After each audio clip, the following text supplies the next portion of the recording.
The Premier is not above the law.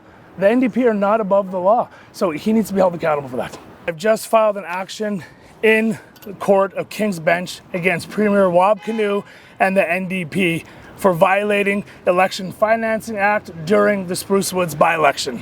The governing party is prohibited from making new funding promises during the election period because it tilts the playing field in the government's favor.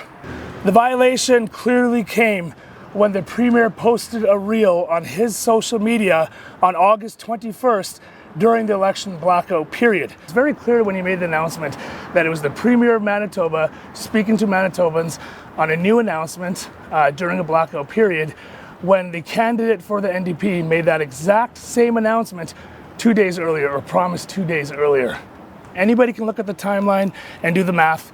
Candidate made the announcement, 2 days later the Premier makes the announcement and promises, if you vote for their candidate, they will fix this road.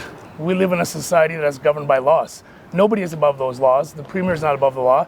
He needs to admit he broke the law, apologize for breaking the law and breaking the trust with Manitobans, and then you can move forward. From there's not much else that we can gain for this. Yes, there's costs for this, but those will be negligible, I would assume. The issue is that he broke the law.